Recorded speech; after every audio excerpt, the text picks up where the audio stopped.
अस्सलामु अलैकुम बच्चों। बच्चों, हमको आज की सरगर्मी में रंग का नाम पहचानना है। हमने यहाँ पर स्लेट पर एक रंग का नाम लिखा है। आपको पहचानना है कि उस पर कौन सा नाम रंग का नाम लिखा हुआ है।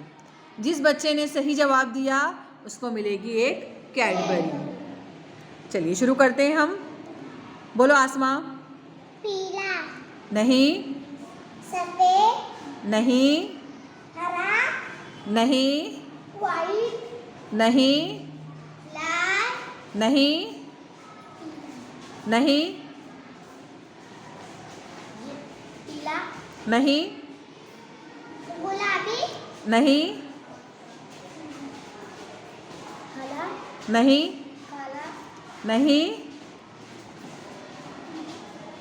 पीला, नहीं, नारंगी, नहीं, ऑरेंज, नहीं, पिंक, नहीं, सफेद, नहीं, चॉकलेटी, नहीं, पीला, नहीं, गुलाबी, नहीं, नीला। सही जवाब, नीला सही जवाब है। देखिए यहाँ पर नीला लिखा हुआ है।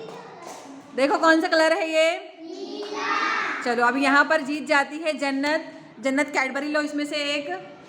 क्लैप करेंगे जन्नत के लिए सब।